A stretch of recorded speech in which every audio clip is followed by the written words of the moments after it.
A paz do Senhor, sou Janaína Bote, e nesse vídeo nós vamos ler e comentar Êxodo, capítulos 5, 6 e 7. Esses três capítulos, eles fazem parte de uma mesma narrativa, acontecem em dias sequenciais. E no capítulo 5 começa o grande confronto com Faraó. A partir daqui, a opressão de Faraó em cima dos hebreus aumenta consideravelmente. Fica realmente bem difícil dos hebreus aguentarem. Vamos à leitura do capítulo 5. Versículo 1. E depois foram Moisés e Arão e disseram a Faraó: assim diz o Senhor, Deus de Israel, deixa ir o meu povo para que me celebre uma festa no deserto. Então, e depois do quê? Do encontro de Arão e Moisés com o próprio povo, com a liderança dos hebreus, aqui no finalzinho do capítulo 4. Quando eles ficaram felizes, inclusive, por saber, por ouvir as boas novas de que Deus estava falando com o seu povo e iria libertá-los da escravidão.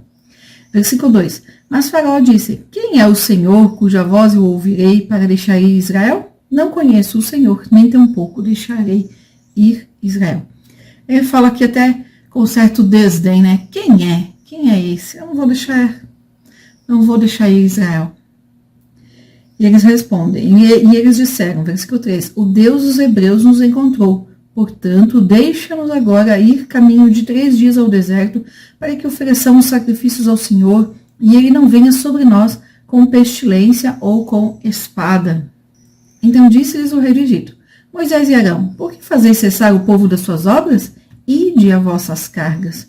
E disse também Faraó: eis que o povo da terra já é muito, e vós os fazeis abandonar as suas cargas. Então o Faraó está aqui dizendo: por que vocês vão fazer o povo parar de trabalhar? Eles precisam trabalhar. Eles são muitos. Eles não podem abandonar a carga de trabalho que eles têm. E Faraó realmente não gosta de que Arão e Moisés foram ali falar com ele. Olha o que ele faz a partir do versículo 6. Portanto, deu ordem Faraó naquele mesmo dia aos exatores do povo e aos seus oficiais, dizendo: daqui em diante, não torneis a dar palha ao povo para fazer tijolos, como fizestes ontem e anteontem. Vão eles mesmos e colham palha para si. E lhes imporeis a conta dos tijolos que fizeram ontem e anteontem. Nada diminuireis dela, porque eles estão ociosos. Por isso clamam dizendo: vamos, sacrifiquemos ao nosso Deus. A palha, ela era picada e misturada ali com a massa do tijolo, para que esse tijolo endurecesse mais rápido e também durasse mais. Esse era o objetivo da palha ali no tijolo. Agrave-se o serviço sobre esses homens, para que se ocupem nele e não confiem em palavras de mentira, falando que Moisés e Arão estavam mentindo ali, inventando desculpas para que o povo parasse de trabalhar. Versículo 10. Então saíram os exatores do povo e seus oficiais e falaram ao povo, dizendo: assim diz Faraó, eu não vos darei palha. Ide vós mesmos e tomai vós palha de onde achardes, porque nada se diminuirá do vosso serviço. Então o povo se espalhou por toda a terra do Egito a colher restolho em lugar de palha. E os exatores os apertavam, dizendo: acabai vossa obra, a tarefa de cada dia, como quando havia palha. A primeira conversa, a primeira tentativa de negociar com o Faraó, da parte de Arão e Moisés, resultou num aumento na carga de trabalho. Eles não poderiam diminuir nem um tijolo da quantidade que eles faziam nos dias anteriores e ainda ir atrás de palha. Picar a palha, preparar a palha, tudo isso, que antes não era feito pelos hebreus. Versículo 14. E foram açoitados os oficiais dos filhos de Israel, que os exatores de Faraó tinham posto sobre eles, dizendo esses: por que não acabastes vossa tarefa ontem e hoje, fazendo tijolos como antes? Ou seja, eles não estavam dando conta de recolher essa palha, preparar, misturar com tijolo e entregar a mesma quantidade de tijolos. Pelo que se foram os oficiais dos filhos de Israel e clamaram a Faraó, dizendo: por que fazes assim a teus servos? Palha não se dá a teus servos. E nos dizem: fazei tijolos. Eis que teus servos são açoitados, porém o teu povo tem a culpa. Mas ele disse: Vós sois ociosos, vós sois ociosos. Por isso dizeis, vamos, sacrifiquemos ao Senhor. E depois agora trabalhai, paga, porém, não se vos dará. Contudo, dareis a conta dos tijolos. Então os oficiais dos filhos de Israel viram-se em aflição, porquanto se dizia, nada diminuireis de vossos tijolos da tarefa do dia no seu dia. Ou seja, não vai diminuir a quantidade de cada dia, quantidade de tijolos. E parece que o plano de Faraó deu certo, que era voltar os líderes do povo hebreu contra Arão e Moisés. Foi exatamente isso que aconteceu. E encontraram Moisés e Arão, que estavam defronte deles quando saíram de Faraó, e disseram-lhes, o Senhor atente sobre vós e julgue isso, porquanto fizestes o nosso cheiro repelente diante de Faraó e diante de seus servos, dando-lhes a espada nas mãos para nos matar. Versículo 22. Então tornou Moisés ao Senhor e disse, Senhor, por que fizeste mal a este povo? Por que me enviaste?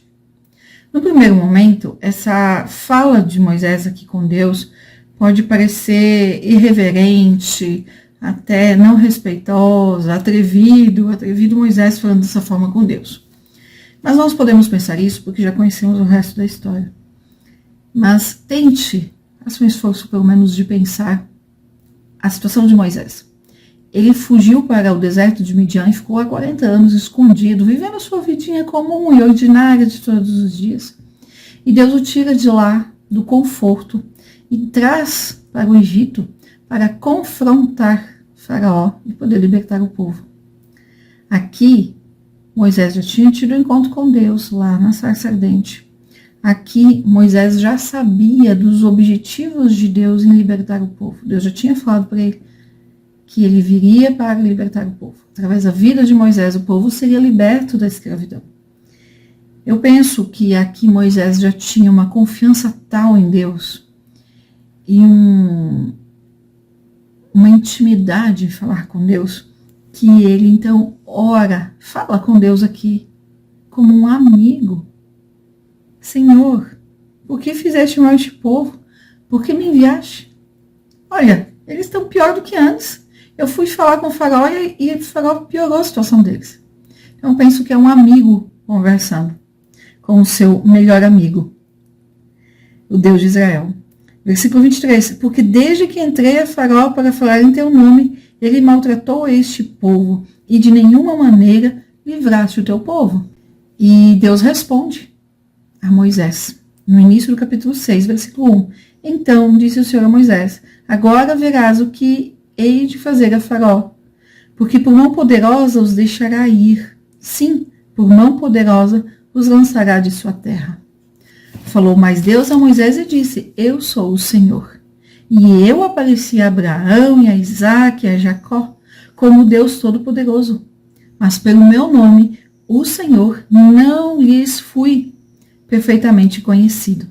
Versículo 4. E também estabeleci o meu concerto com eles para dar-lhes a terra de Canaã, a terra de suas peregrinações, na qual foram peregrinos. E também tenho ouvido o gemido dos filhos de Israel, aos quais os egípcios escravizam, e me lembrei do meu concerto. Veja que Deus diz, eu estou ouvindo o gemido do povo. Eu não estou ignorando o gemido do povo. Deus continua. Portanto, dize aos filhos de Israel, eu sou o Senhor, e vos tirarei de debaixo das cargas dos egípcios, vos livrarei da sua servidão, e vos resgatarei com braço estendido e com juízos grandes.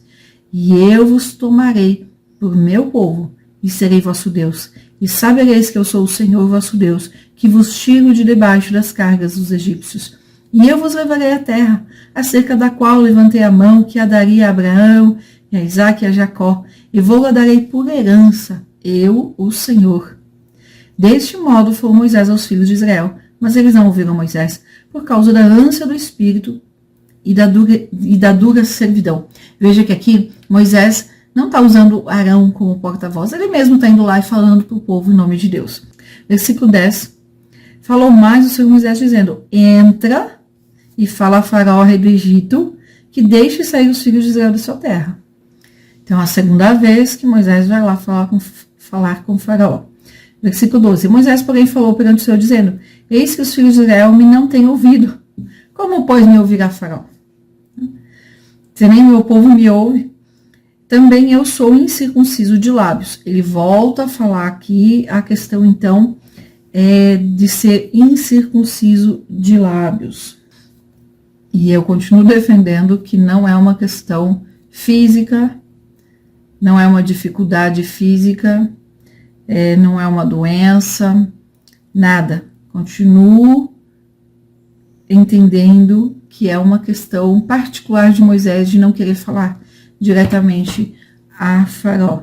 E também, se pensarmos, não deve ser fácil ele ir lá falar com o Faraó, entrar lá no local onde ele viveu por 40 anos e ver as pessoas com quem ele conviveu. Versículo 13. Todavia o Senhor falou a Moisés e a Arão e deu-lhes mandamento para os filhos de Israel e para Faraó, rei do Egito, para que tirassem os filhos de Israel da terra do Egito. Aí aqui no versículo 14, nós vamos ter uma interrupção da narrativa de Moisés e Arão indo falar com o Faraó para nomear esse pequeno texto aqui do 14 até o versículo 25, que envolve genealogia, é para nomear as pessoas e identificar exatamente as famílias e de onde vem Moisés e Arão. Vamos à leitura aqui de forma mais rápida. Essas são as cabeças das casas de seus pais. Os filhos de Ruben, o primogênito de Israel, Enoque e Palu, Esrom e Carmi, essas são as famílias de Ruben. E os filhos de Simeão, Gemuel, Jamim, Euade, e Jaquim, Zoar e Saul, filho de uma cananeia. Essas são as famílias de Simeão. E estes são os nomes dos filhos de Levi, segundo as suas gerações, Gerson e Coate e Merari. E os anos da vida de Levi foram 137 anos. Os filhos de Gerson, Libni e Simei, segundo as suas famílias. E os filhos de Coate, Arão, Eizar e Hebron e Uziel. E os anos da vida de Coate foram 133 anos. E os filhos de Merari, Mali e Muzi, essas são as famílias de Levi, segundo as suas gerações. E Arão tomou por mulher a Joquebede, sua tia, e ela gerou-lhe a Arão e a Moisés. E os anos da vida de Arão foram 137 anos. Então veja que aqui é a primeira vez que aparece o nome de Joquebede. Lá no capítulo 2, no nascimento de Moisés, o nome dela não aparece. Versículo 21. E os filhos de Izar, Corá, e Nefeg e Zicri. E os filhos de Uziel, Misael, e Eusafã e Citri. Versículo 23. E Arão tomou por mulher Eliseba, filha de Aminadab, irmã de Naasson, e ela gerou-lhe a Nadab, Abiú, Eleazar e Tamar. E os filhos de Corá, Assir, Eucana e Abiasaf, essas são as famílias dos coraitas. E Eleazar, filho de Arão, tomou para si por mulher uma das filhas de Putiel, e ela gerou-lhe a Finéias. Essas são as cabeças dos pais dos levitas, segundo as suas famílias. Então, mostrando aqui que Arão e Moisés vieram da família de Levi. Aqui ainda as famílias. Versículo 26. Estes são Arão e Moisés, aos quais o Senhor disse: tirai os filhos de Israel da terra do Egito, segundo os seus exércitos. Estes são os que falaram a Faraó, rei do Egito, para que tirasse do Egito os filhos de Israel. Estes são Moisés e Arão. Então, para não ter dúvidas de quem eram as duas pessoas que Deus usou para falar com o Faraó, tem aqui a genealogia deles e os versículos falando claramente, identificando claramente os dois. E veja que aqui só está citando Ruben, Simeão e Levi. Não está citando todos os filhos, toda a descendência de Israel. Citando só os três, como que representando todo o povo de Israel, todo o povo hebreu. E entre esses três, então, nós temos nomes de três mulheres aqui: Joquebede, a mãe de Moisés, aí a esposa de Arão, a Eliseba, e a esposa de Eleazar, que é uma das filhas de Putiel. Citação só dessas três. No decorrer da leitura e da caminhada deles no deserto, nós vamos falar um pouco mais delas. Capítulo 6, versículo 28. E aconteceu que naquele dia, quando o Senhor falou a Moisés na terra do Egito, falou o Senhor a Moisés, dizendo: eu sou o Senhor, dize a Faraó, rei do Egito, tudo quanto eu te digo a ti. Então disse Moisés perante o Senhor: eis que eu sou incircunciso de lábios, como, pois, me ouvirá Faraó? Moisés continua falando isso. Então disse o Senhor a Moisés: eis que te tenho posto por Deus sobre Faraó, e Arão teu irmão será o teu profeta. Tu falarás tudo o que eu te mandar, e Arão teu irmão falará a Faraó, que deixe ir aos filhos de Israel da sua terra. Eu, porém, endurecerei o coração de Faraó, e multiplicarei na terra do Egito os meus sinais e as minhas maravilhas. Nós precisamos tomar cuidado com essa expressão aqui, e eu endurecerei o coração de Faraó. Muitas pessoas pensam que, por Deus ter falado que iria endurecer o coração de Faraó, que então Faraó não tinha culpa de agir como agiu e não deveria ter sido punido por ter agido dessa forma. No entanto, Deus não muda a essência do ser humano. Faraó já tinha o coração duro, já era um homem mau. Nós vamos ver na decorrência dos próximos capítulos, principalmente do 8 até o 12, de como Faraó já tinha o coração duro. Deus apenas evidenciou isso. Então, quando nós lemos que o Senhor endureceu o coração de Faraó, é no sentido de evidenciar isso e dar as condições para que Faraó realmente se revelasse quem ele era. Ele se achava o Deus do Egito. Ele se tinha em alta conta a ponto de achar que ele culpava o lugar de Deus. Por isso que quando fala do Deus de Israel, ele fala com desdém, ele fala com menosprezo. E é essa questão que Deus vai mostrar aqui, a partir principalmente do capítulo 8 até o 12. Nesse vídeo nós vamos até o 7, mas no próximo vídeo nós já vamos começar a comentar o 8. Nós vamos ver o próprio texto mostrando o quanto Faraó já tinha o coração duro e o quanto que ele estava ali se colocando no lugar de Deus. É só voltar aqui alguns versículos e vermos aqui no próprio capítulo 5, depois de Arão e Moisés falarem com o Faraó, como ele vai e tira a palha dos hebreus, fazendo com que os hebreus saíssem a colher a própria palha. E isso piora muito a carga de trabalho dos hebreus. Ali é o Faraó mostrando o seu coração duro mesmo, já se vingando em cima dos hebreus. Então, essa expressão, eu, porém, endurecerei o coração de Faraó, é no sentido de evidenciar e, sim, tornar mais duro aquilo que já era. Não que Faraó tivesse um coração bom e mole, e aí Deus veio e endureceu. Não, ele já tinha essa natureza de maldade, ele já tinha o coração duro, e a questão aqui é porque Faraó já se colocava no lugar de Deus. Deus, então, coloca todo o cenário para mostrar que Faraó não era quem ele pensava que era. Para mostrar para Faraó quem realmente era o Deus de Israel, o Todo-Poderoso. Versículo 3. Eu, porém, endurecerei o coração de Faraó e multiplicarei na terra do Egito os meus sinais e as minhas maravilhas. Faraó, porém, não vos ouvirá. E eu porei a mão sobre o Egito e tirarei os meus exércitos, o meu povo, os filhos de Israel, da terra do Egito com grandes juízos.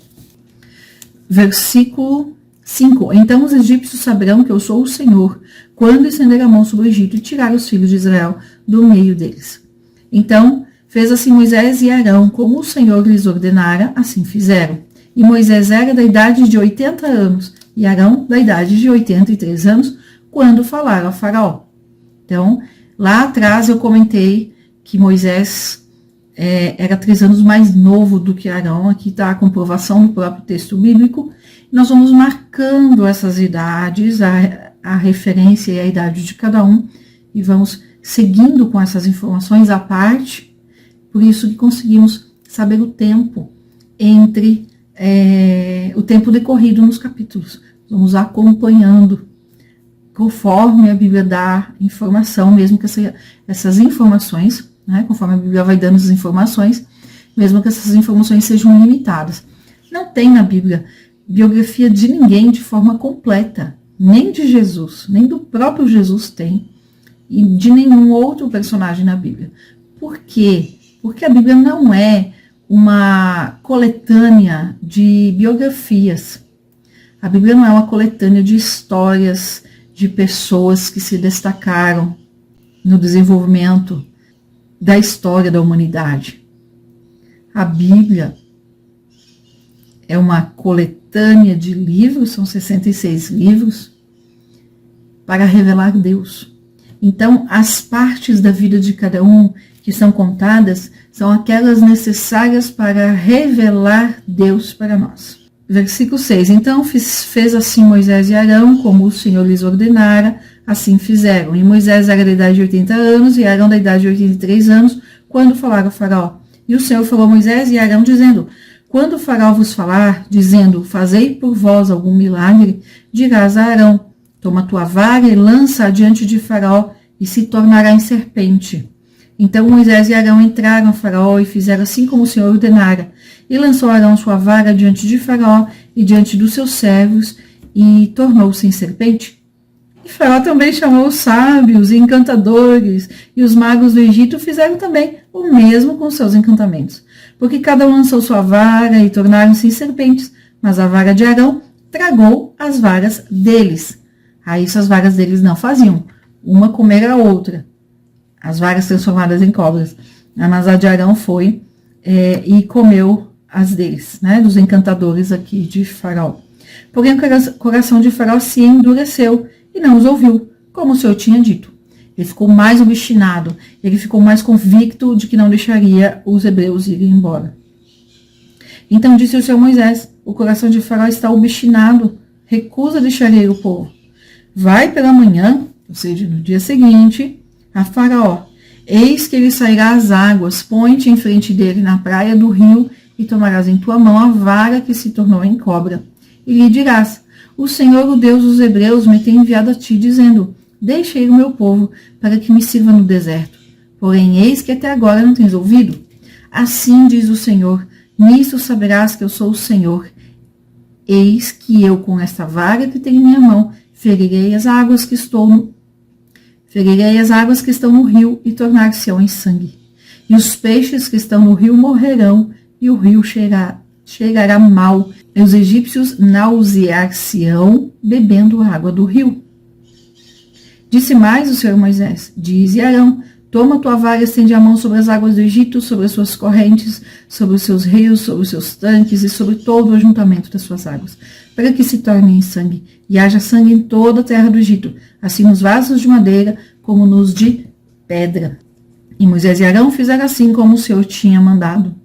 E levantou a vara e feriu as águas que estavam no rio, diante dos olhos de Faraó e diante dos olhos de seus servos, e todas as águas do rio se tornaram em sangue. E os peixes que estavam no rio morreram, e o rio fedeu, e os egípcios não podiam beber a água do rio, e houve sangue por toda a terra do Egito. Porém os magos do Egito também fizeram o mesmo com os seus encantamentos, de maneira que o coração de Faraó se endureceu, e não os ouviu, como o Senhor tinha dito. Então ele compara: os meus magos, os meus encantadores conseguem fazer o mesmo, então não esquecer, deixar para lá esse povo hebreu. Versículo 23, e virou-se Faraó e foi para sua casa, nem ainda nisso pôs seu coração. E todos os egípcios cavaram poços junto ao rio para beberem água, porquanto não podiam beber das águas do rio. Assim se cumpriram 7 dias depois que o Senhor ferira o rio. Então, só para ter uma ideia de como que nós vamos calculando os tempos, eu marco essa informação que está aqui. Primeira praga, as águas transformadas em sangue, 7 dias. A Bíblia não relata a duração de todas as pragas. Da maioria, mas não de todas.